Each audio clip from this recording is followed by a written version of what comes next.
welcome to Alex Rocks. I'm Suzi Dhol. Hey, I'm Marky. This show we'll be talking to Quinn Gardener-Kane from the Black Skeleton and Defryme. And Mark and I will be talking to Adam Kovarik from Stackhouse in the complaints department, and he's got a few other stories to tell us. We're here with Quinn and Vader. Right, Quinn from the Black Skeleton, and hey guys. How you doing? Welcome to Alex Rocks. Thanks Hey for having Vader. us Hey here. Quinn. Hey. How's the last 8 months been going for you? Did you get to go to school? Or did Daddy have to teach you? She got to go to school a little bit, which was cool. Bit of both. A bit of both. Yeah. Hey man, so great. Thanks for coming in. Tell us a bit about the new project, the Black Skeleton. Yeah, I've got a new project with Dave Leslie from Baby Animals called The Black Skeleton, and Vader actually came up with that name and I sort of stole it. She's still a little bit angry at me about that. Right, nice one. I understand. Vader. We'll work it out. I'll come up with a really good name for her band for her. Yes, and we've been working on that predominantly from around about August 2019. Right. But very slowly, because like Dave's busy with his act, I've been busy with Defryme as well. But we're getting really close now. We've got probably about 9-10 songs, and we're really happy with those songs too. We're actually at Hot House down the road, putting together drums for 3 of those tracks, and all the other tracks are done.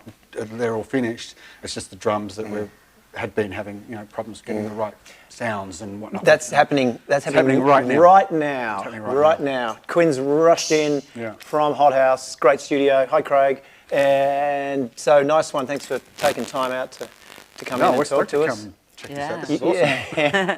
Of course, we're at the virtual Palais Theatre here today, which is still standing, unlike the Palace, which I believe you've played a few times back in the day.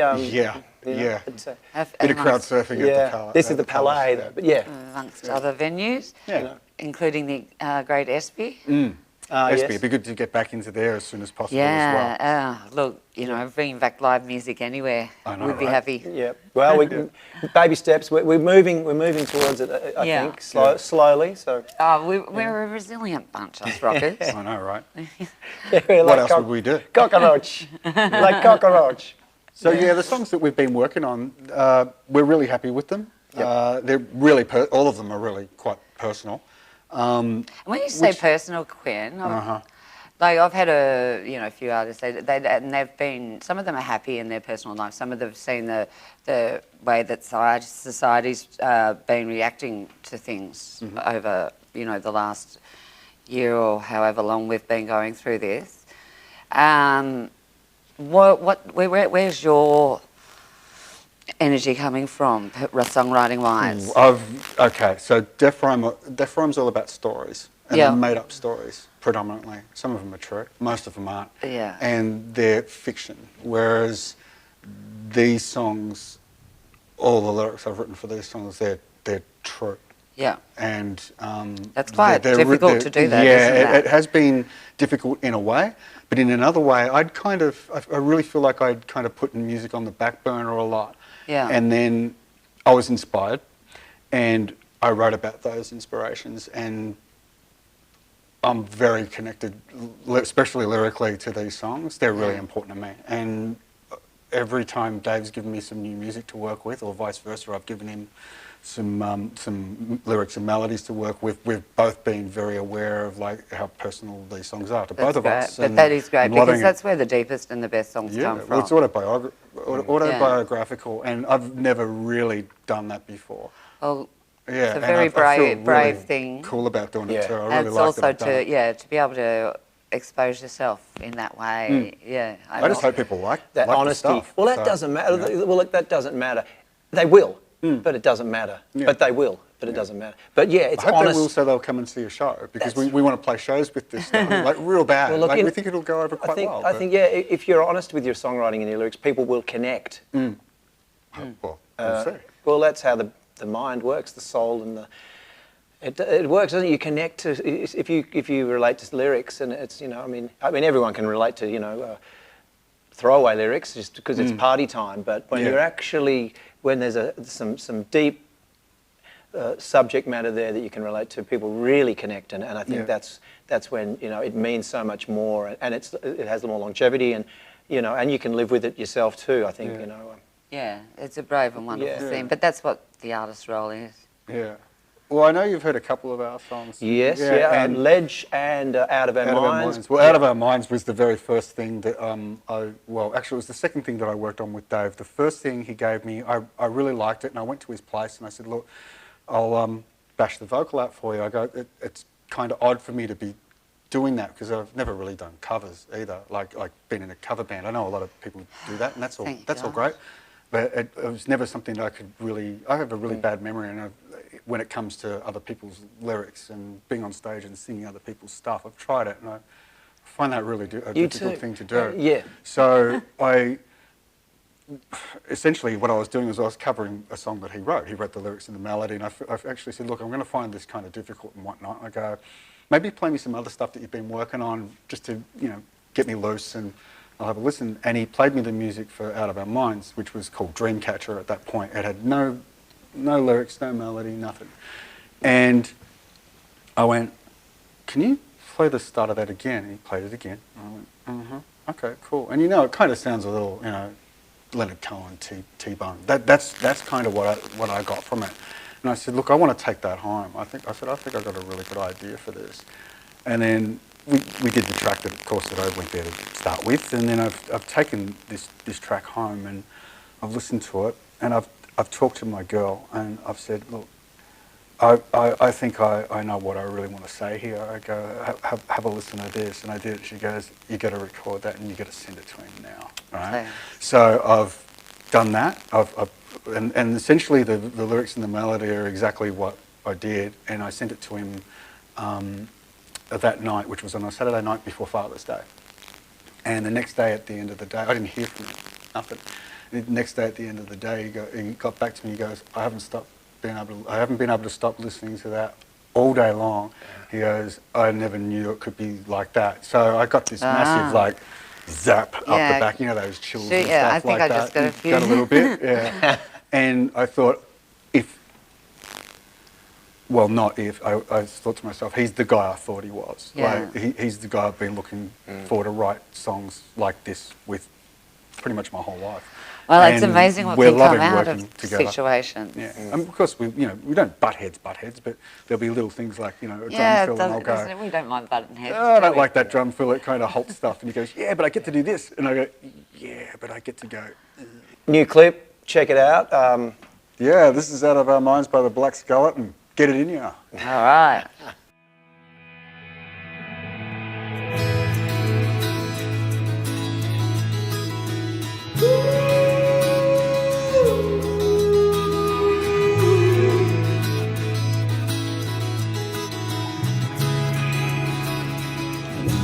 The whole of the reasons where the road leads in a lie, bled over so many seasons, dreaming of life and rewind. I need you to know just how much your face takes up my time. I search and I find every angle and line. Need you be mine, dancing unwind out of my mind. Goes aside the misgiving, wanna get on with the ride. No, we are never forgiven. We should drop all of the baggage and leave it behind.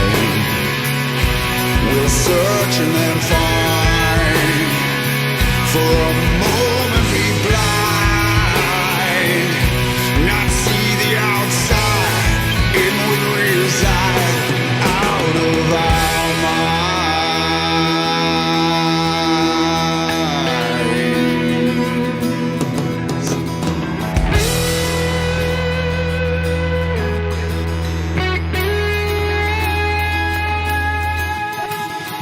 There ain't no anchor, no reason that we can't just fly. Say goodbye, just this time.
now we're with Adam Kovarik. He's from Stackhouse, he works with Complaints Department, and he's the luthier extraordinaire.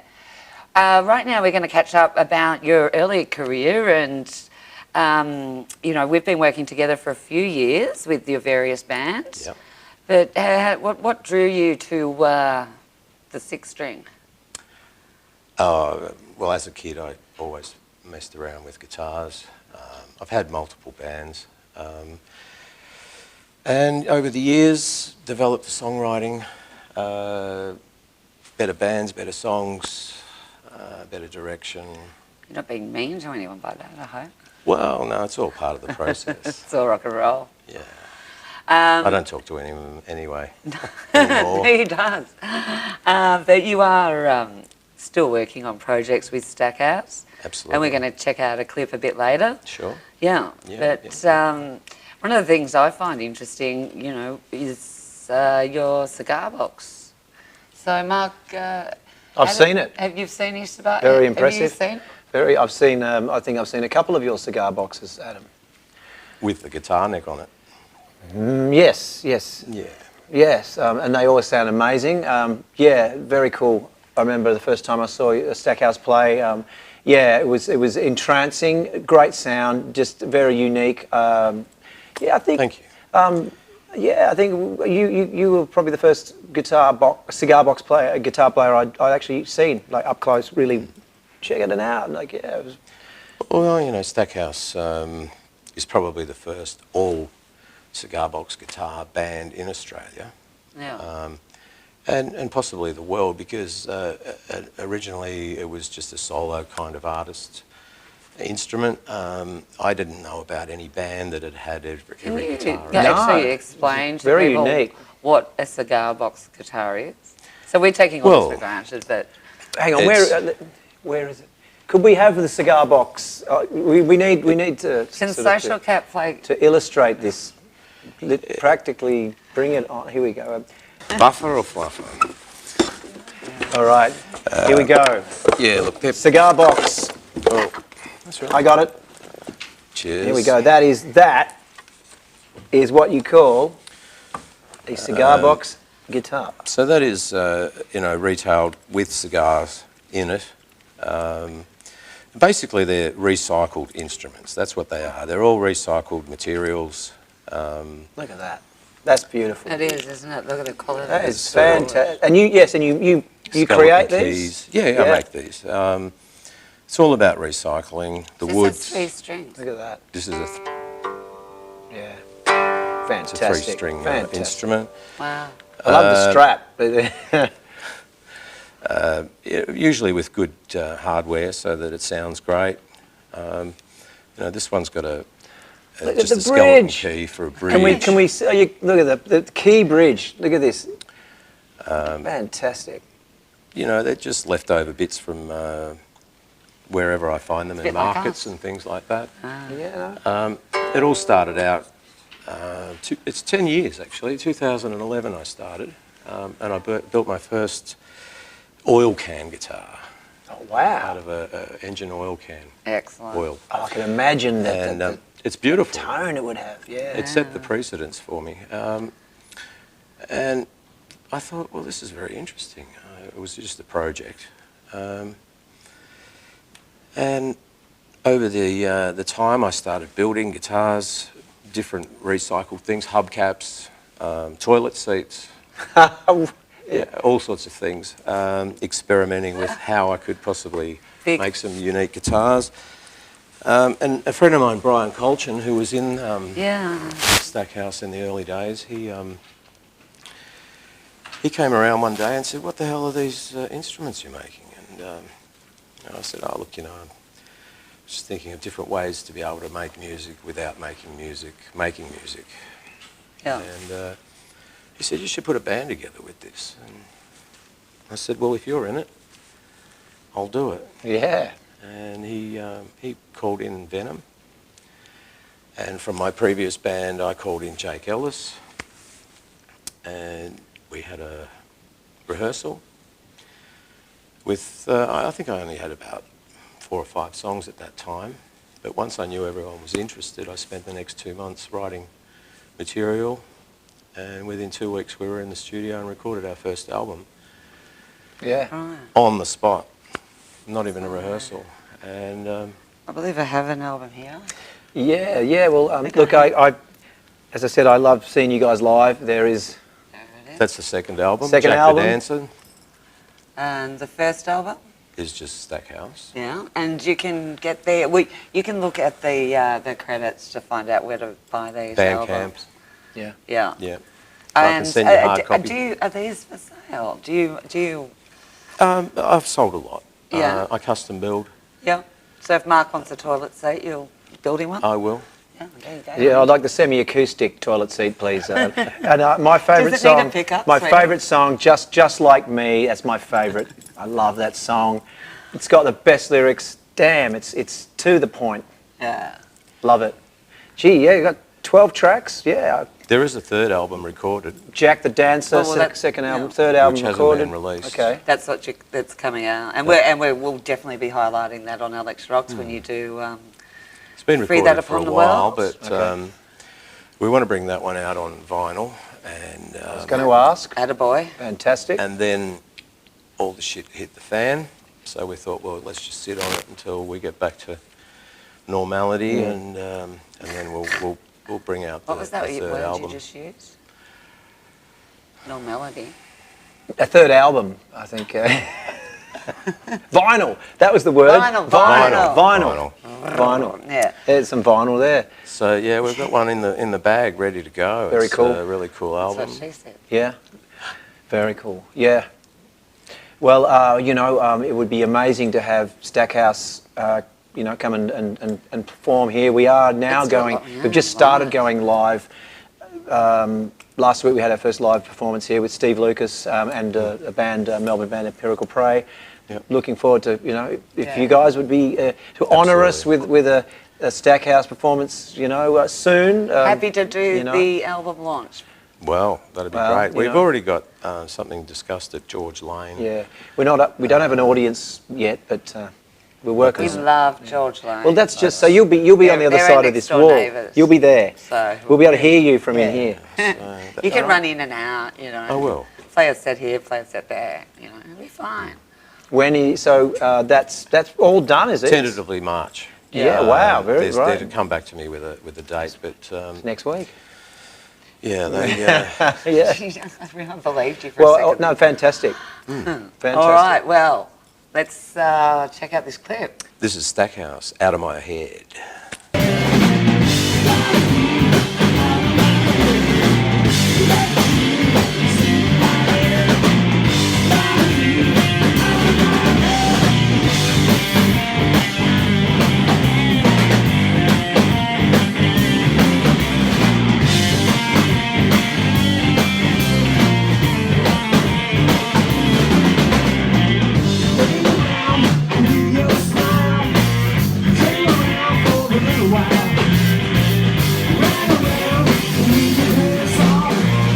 Now I got to knock the top off.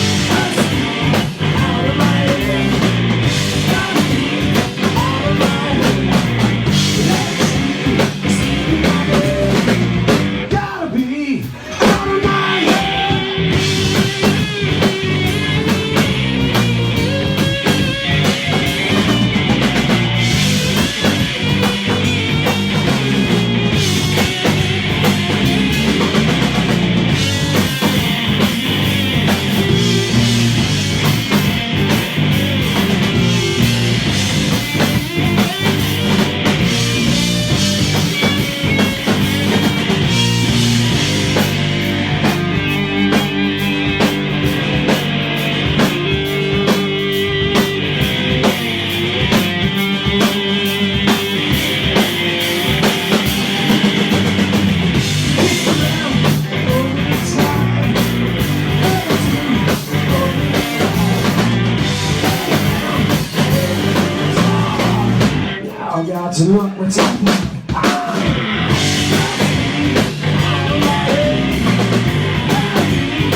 Hey, Olga. Aloha. How you going?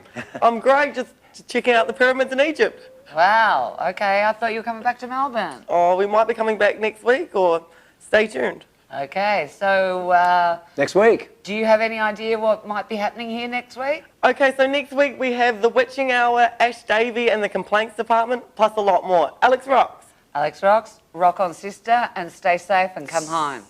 Don't forget the cat. And thank you for tuning in this week. We look forward to bringing you much more of Australian rock over the next few weeks. And it's good night from him. And it's good night from her. Please subscribe. Alex rocks.